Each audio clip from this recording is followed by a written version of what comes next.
What's up, everybody? Thralls Metal here once again. I'm the Cockneck. I'm Jammin' John. And we are kind of resurrecting another piece that we just hadn't had time to go over in a while. We are doing another batch of bands that have changed their sound, and we're going to weigh in as to whether they did it for the better, the worse, or if we just can't make up our damn minds about it. So once again, we went over our pretty extensive list and picked a bunch of bands that we feel did change their sound, you know, whether it was drastically or just kind of subtly, and, you know, maybe enough to kind of make fans go, wait, hold on, this is different now. Anyway, we each picked 4 bands, and we figured these were kind of good ones to discuss, and we're going to kick off here with John. The Contortionist. I would state that The Contortionist got worse. Exoplanet, Intrinsic, and Language, at least in my opinion, were all great albums. Although I will say Language kind of started to change their sound a little bit. I think I liked that record because it was more cynic-y. But Exoplanet and Intrinsic were awesome albums. In fact, I still listen to those albums all the time. But then you fast forward to Clairvoyant, and that record just straight snorkeled ass. I don't know what happened, but they were definitely not the band I fell in love with. We saw them live here in Toledo on Clairvoyant. I was really excited to see them because I'd never seen them. And they played a majority of stuff off Clairvoyant, and I was just like, meh. I'm good. So I think they got worse. I would actually agree. Like, I got into them with Intrinsic, then I heard Exoplanet, which I would say is their heaviest album. It's more like technical death metal than anything else. And then Language came out, which was pretty hyped up. I mean, a lot of people were pretty stoked for it, at least in like the prog communities and such. And I mean, it kind of sounded like Cynic a little bit. Well, they got a new lead singer for Language, too. Usually when you change vocalist in a techie metal band, anything can happen. And while I think that dude can definitely sing, I don't think he can actually sing as well as their original lead singer did either. Yeah, well, I mean, also it definitely shifted more towards clean vocals rather than harsh vocals. I don't even remember if there are that many harsh vocals on Language at all. So it was a big change in style. And, I mean, in terms of heaviness, like the heaviness really started dropping out. And once you got to Clairvoyant, that's where I saw them live, too. I saw them on BT Bam's anniversary tour for Colors. Brilliant set from BT Bam. Oh, my God. But the Contortionist opened up, and I was about bored to tears. And the new singer, I don't know, like just his delivery and his very dramatic posturing and such. He reminded me of Morrissey, and that put me right the fuck off. I don't like Morrissey. And yeah, I haven't liked anything, honestly, past Intrinsic. Like, Language it's okay, but it's definitely not what I wanted. I did like their cover of 1979 on their Our Bones EP, which was their last release. They've been pretty quiet since, but yeah, I just kind of lost my love of this band just because they changed so drastically. Yeah. So when anybody says The Contortionist, for me, I think of the first 3 records, and everything after that, just, nah. First 2. Next up was one of my picks, and, you know, I kind of wanted to talk about this band in some facet, and eventually I do want to rank this band's works, because I think, you know, honestly, they're probably one of the most influential brutal death metal bands out there. Deeds of Flesh. Now, the big change in their sound from their, like, absolutely just devastatingly gross, heavy, just brutal roots would probably be Of What's to Come. Now, Crown of Souls, you might say, is kind of a transitional album. Like, it's definitely still brutal. It's definitely still very much cemented in their just heavy, chuggy, but still kind of technical sound. But it felt like it was trying to favor like the technical side more than the brutal side. And then when you get to Of What's to Come and Portals to Canaan and their last album, Nucleus, I would say it's more tech death than it is brutal death. Now, I got into this band with Mark of the Legion, and pretty much when I got into them, that was when Of What's to Come was coming out, and I was pretty much getting all their earlier stuff, and like, oh man, this band's badass. And then when Of What's to Come came out, it was like, this is the same band? This is really different. Now, when it comes down to whether they got better or worse, like, I know this is like a big dividing point in a lot of fans. Like, I know fans that pretty much just stop at Crown of Souls, maybe even before Crown of Souls, and, you know, the techie stuff is just not for them. For me, I'm undecided on this one because the time span between me listening to the early stuff and the later techie stuff is a very, very small time span. Like, I was kind of absorbing it all at once. And at that point, was really big into tech death, like, dude, Necrophagus and the Faceless and all that shit. So this blended right in. And Deeds of Flesh initially might have been like too heavy for me, but at that point I was also starting to get into like, Dying Fetus too. I was like, all right, this is starting to click too. And then that pretty much opened the fucking floodgates for all things gory, brutal, and disgusting. But yeah, I can't really say they got worse. I mean, the biggest change, fortunately, is, the sad passing of Eric Lindmark, who was, he was kind of the heart of the band that just kept it going. He was also the guy that helped found Unique Leader, which is not the same Unique Leader that I know from the earlier days. But still, like, he founded a really awesome record label and, tapped a whole bunch of killer bands for it.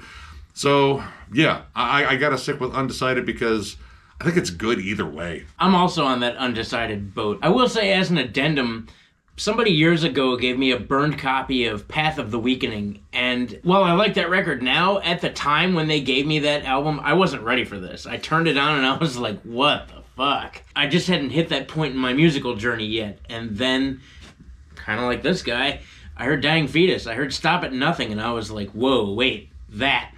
And then I was able to go back and listen to Deeds of Flesh and go, okay, I get it more. And now, much like he said, as time goes on, the transition out of brutal death metal to more technical death metal, I still love brutal death metal and technical death metal, and I can't really kick either camp out of bed. So to say that this band has changed their sound for the worse would be incorrect, because I like where they went with it. It's not like they changed and went to like pop punk. They're Deeds of Flesh. When we reviewed Nucleus, like, I still really liked it. And I was like, yeah, albeit it sounds different from the beginning, it's still pretty fucking awesome. So I can't say whether it's bad because I like both schools of thought with this band. Yeah, I don't know. Maybe like the name just doesn't work with like tech death too. Like, Could I mean, Deeds of Flesh were gross and brutal and evil. And then, of what's to come, Portals Canon. It's definitely way more sci-fi themed and such. Like, I'm sure it's still scary in its own right, but again, like a very different flavor. But I mean, it's killer music, like across the board. I mean, I love pretty much that entire discography. Yeah. Next up, we have Fit for an Autopsy. And I will say, without a doubt, they 100% got better. I started with their debut record, The Process of Human Extermination. It came out in, 2011, right? Something like that. And I remember hearing it and just going like, meh, it's another deathcore band, because at that time period for me, I was into, like Job for a Cowboy and Iron Dissonance and the good deathcore, I guess I would put it. But this band came out and I was just like, meh, it's all right. And to be honest with you, I put them down. After that record, I just put them down and I was like, whatever. And then 2019 rolled around and The Sea of Tragic Beasts came out, and I remember I was working with a guy who said, you got to check out the new Fit for an Autopsy. And I was like, whatever. And he was like, no, man, just trust me. If you like riffs, just trust me. So I was like, all right, fuck it. And I threw it on, and it was awesome. And they've kind of been awesome ever since, to be honest. Even the new record I thought was really good. They've fixed whatever problems they had in the beginning. Maybe it was getting a new lead singer, Joe Bad. They are tighter. They are great riff writers. The breakdowns are awesome. I will state that they got better. Yeah, I'd probably agree here, too. I got into them with The Process of Human Extermination, and yeah, no, I wasn't super impressed with it. It kind of just blended in the pack with the litany of deathcore bands that were coming out at the time. Actually, I remember we went to a show where they were playing at the Foundry, and we went outside and had, like, I don't know, about a 30 to 40 minute cigarette break. That's right, I forgot about that. Yeah. I was just like, I heard like one riff and they were like, went outside. That's right. And then we had a long cigarette break, talked to people that are also not interested. Yeah. And then went back in and watched Ingested. Until right now, I forgot all about that. We did.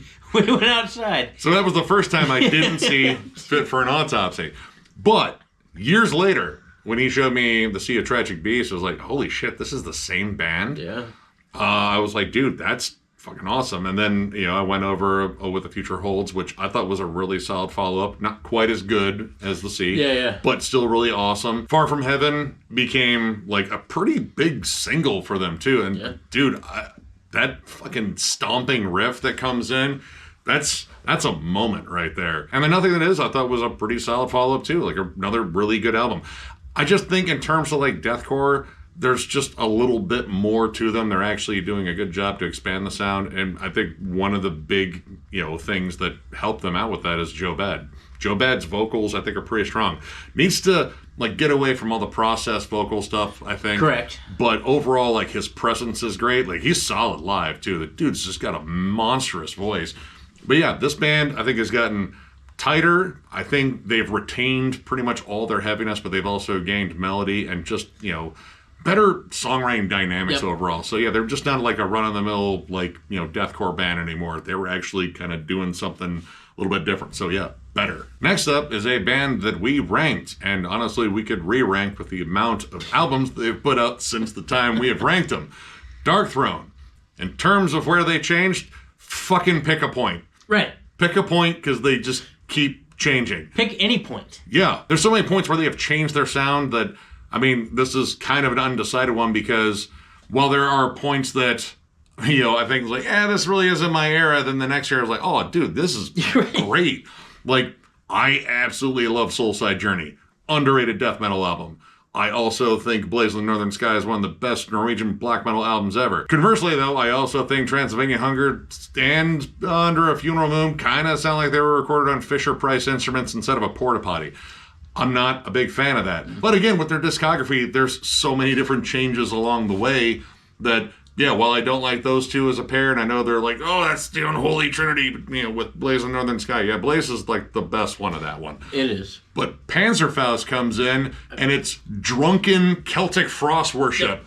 And it's dirty, it sounds rotten, and I love it. That's one of my favorites. I love that just rotten album.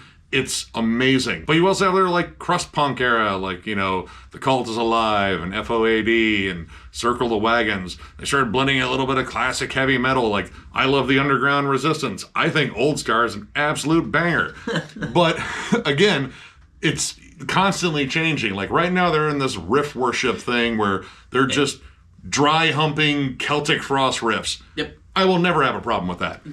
But again, in terms of a band that frequently changes their sound, for the better or for the worse, I could argue, some of it was for the worse, some of it was for the better, some of it took a little bit of time to grow on me. I didn't like maybe the first album of this new era, but the next one was holy shit, that's good. And then they would change again.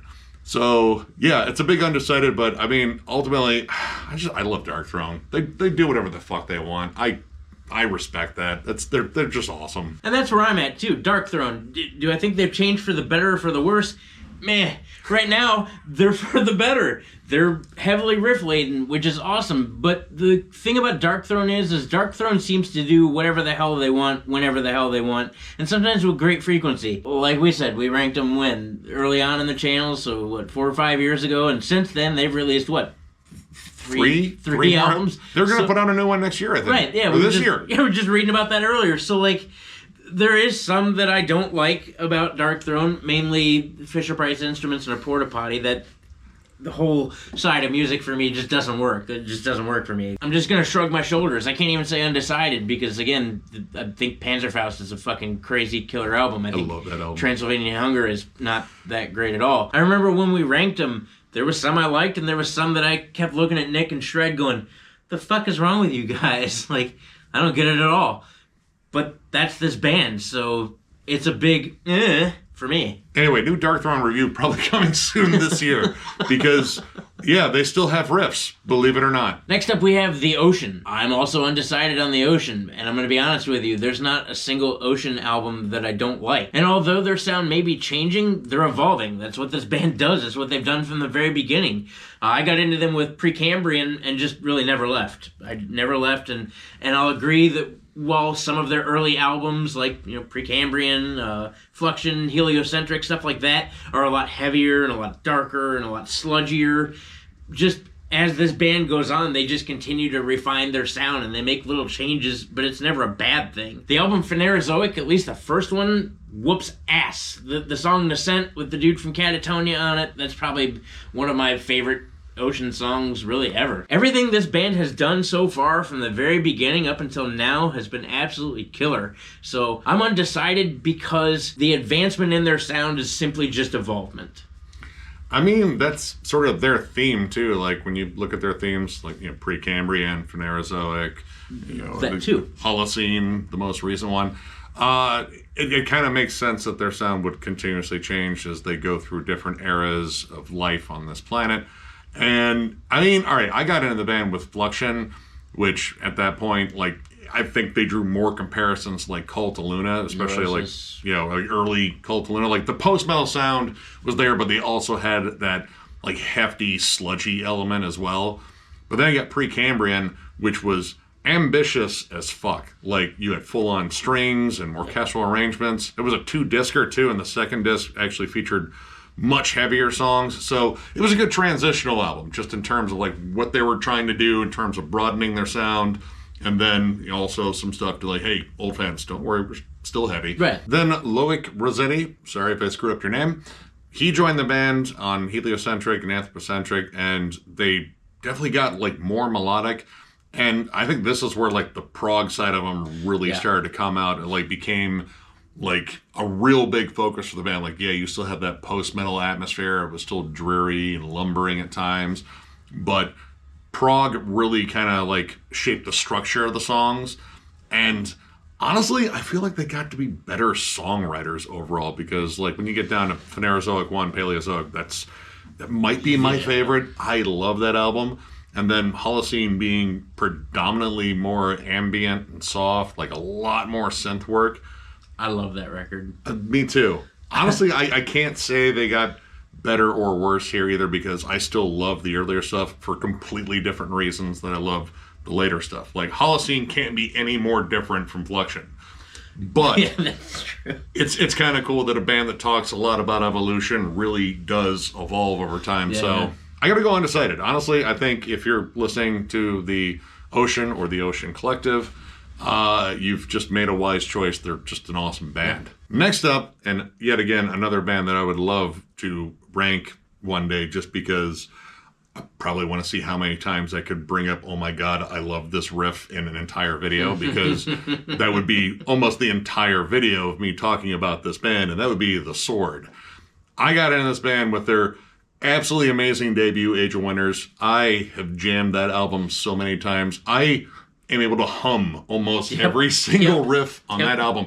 And they are like the best riffs. Yep. They all fucking rip, dude. Iron Swan, Freya, literally every track. Winter Wolves. Oh, banger.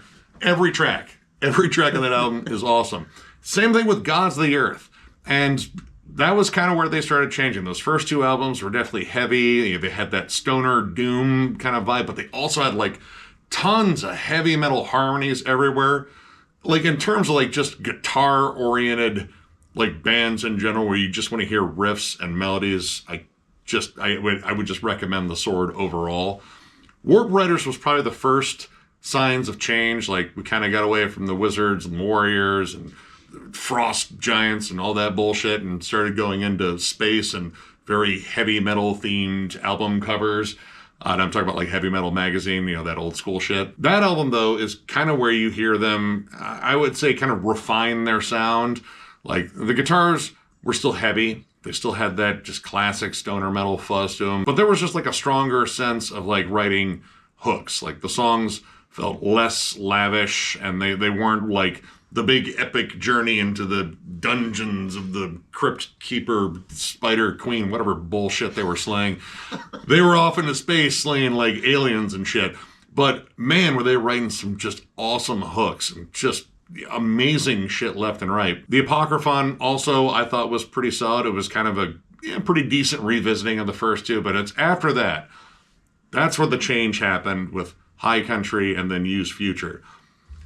While I don't hate those albums, they feel far removed from The Sword that I fell in love with. Like, yeah, they got riffs, but it's more of a rock vibe overall. Like, it just is a little bit more serene and stony, and The Sword were good at that, but they were also good at just bringing the hammer down and just chugging up some amazing old school riffs that I think any metalhead from any era would just go, yeah, fucking that. That's awesome. So begrudgingly, I would say they got worse-ish. Like, I don't hate those albums. Like, all right, if I was at a party and someone said, hey man, you want to jam some swords? Like, fuck yeah. And then they put on High Country, I'd be like, oh, that's the one you picked? That's fine. Maybe Use Future is a better choice out of the two there. Like, I do enjoy that album. But, yeah, when it comes down to, like, what I think of for the sword, I mean, it's most of those first three albums. And, I mean, out of those first three, it's probably Age of Winters. So, yeah, I kind of got to say they got worse, but I don't really mean it, guys. Like, I still love you. Just come back and write some awesome riffs again. Well, weren't they supposed to come back? They were. I thought I heard they were coming back. I don't know. I think it's just for touring or festivals. I don't know. Write another Age of Winters. Age of Winters 2. Yeah, please, guys. Make it happen. Really, if you're gonna do anything, do that. I know you fucking got the riffs. And that's kind of the reason why I have to say Undecided with the sword.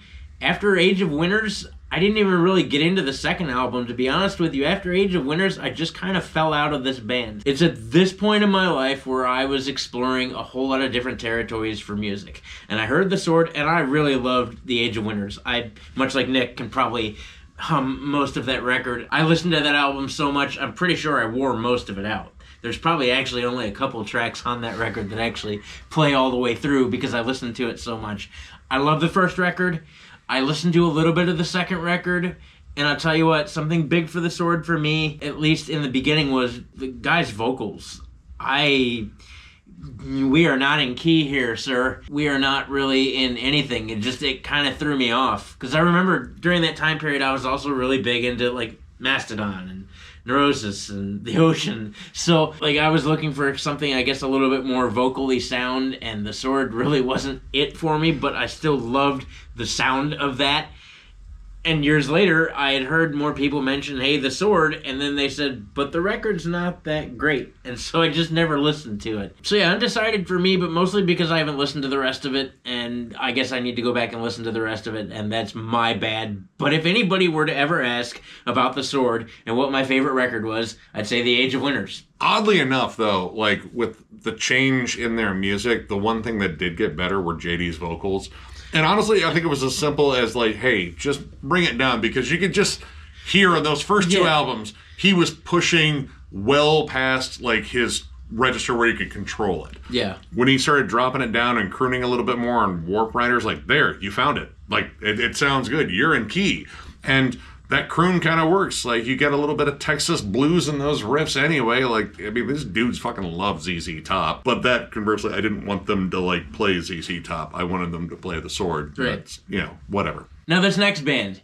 This band became one of my absolute favorite bands for a while there. When I found these guys initially, they were pretty much everything I was looking for in the spectrum of not only technical death metal, but like technical progressive death metal. Rivers of Nile. I think they got a little worse. At least coming out of Where Owls Know My Name, the work was not one of my favorite records by far. When I got into these guys, I got into them with Monarchy, and when I first heard that record, I was like, yeah. I mean, they were tight, they were speedy, the riff work was amazing, they were brutally heavy at times. And then Where Owls Know My Name came out, and I listened to that record over and over and over and over again for years. I still listen to that record all the time. I fucking love it. And then the work came out, and I was like, meh.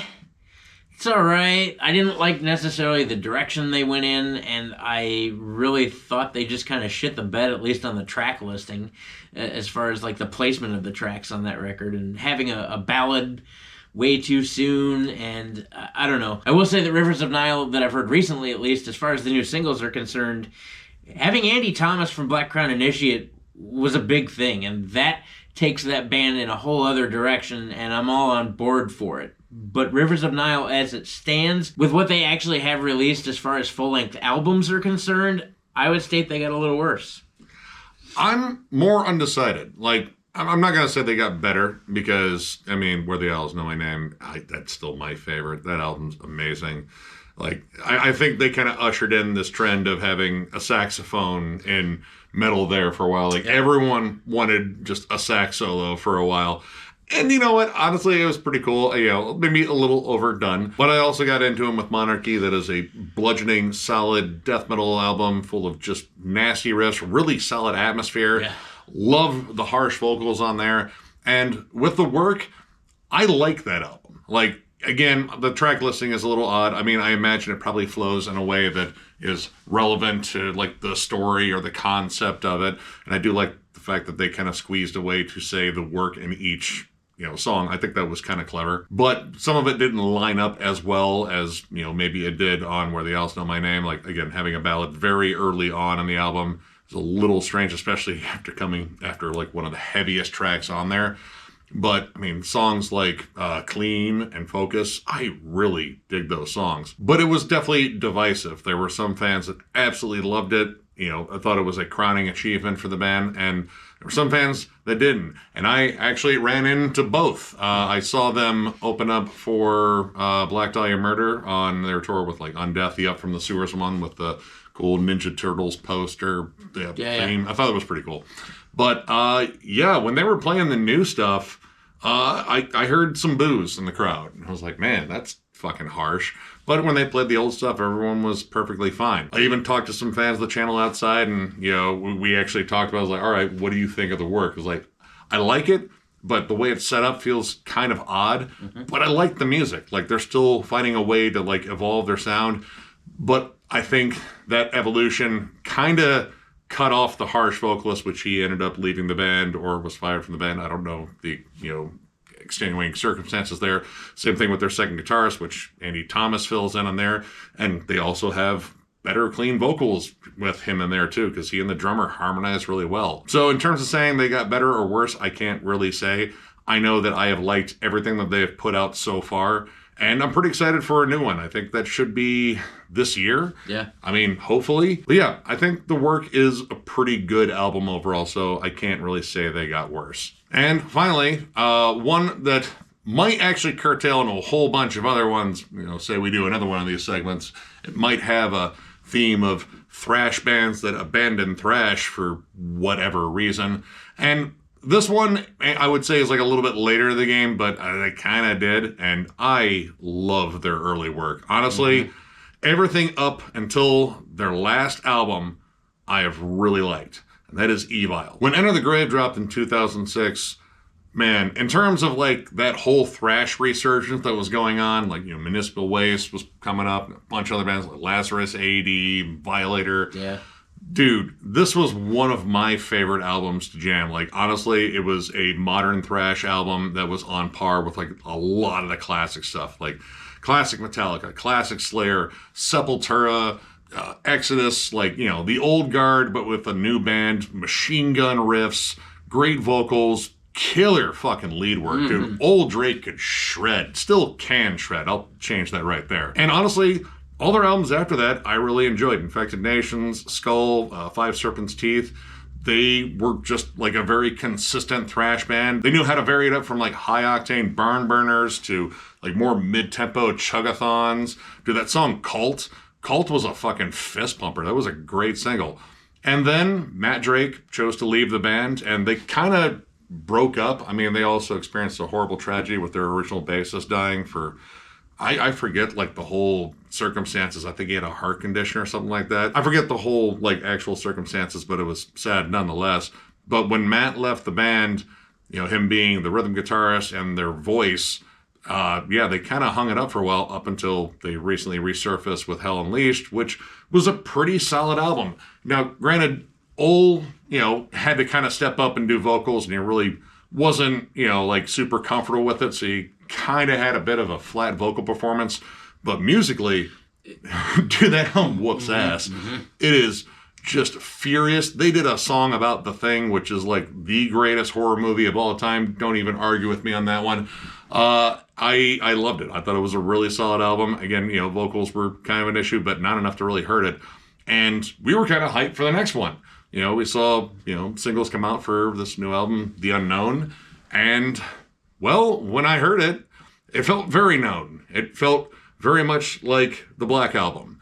And that was kind of the vibe throughout the entire album. It just felt like this mid-tempo groove metal. It never picked up the pace. Well, it did have a couple of faster songs, but most of it was just like, again, like mid-90s thrash metal bands trying to do groove metal because Metallica was so fucking successful with it with the Black Album.